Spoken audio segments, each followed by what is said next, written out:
एखादा गुन्हा घडल्याच्या नंतर त्याच्यावर तात्काळ कारवाई झाली पाहिजे ना। जे कोणी आरोपी आहेत ते तात्काळ अरेस्ट झाले पाहिजेत। आता मी एक फोटो दाखवला, तो आरोपी काल मंत्र्यांच्या बंगल्यावर होता।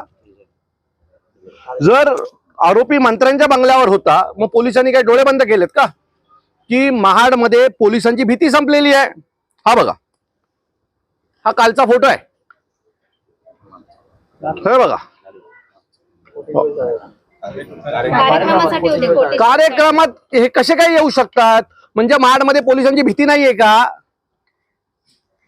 आम्ही आता पोलिसांना मुदत दिलेली आहे की येत्या शनिवारपर्यंत मुख्य आरोपी ज्यांनी हे करायला लावलं त्याच्यापासून सगळ्यांना जर अरेस्ट झाली नाही तर येत्या सोमवारी आम्ही महाड बंद ठेवण्याची हाक देणार। आणि या महाड बंदला महाराष्ट्र नवनिर्माण सेनेचे मुंबईचे सर्व नेते, आजूबाजू परिसरातले सगळे पदाधिकारी उपस्थित राहतील।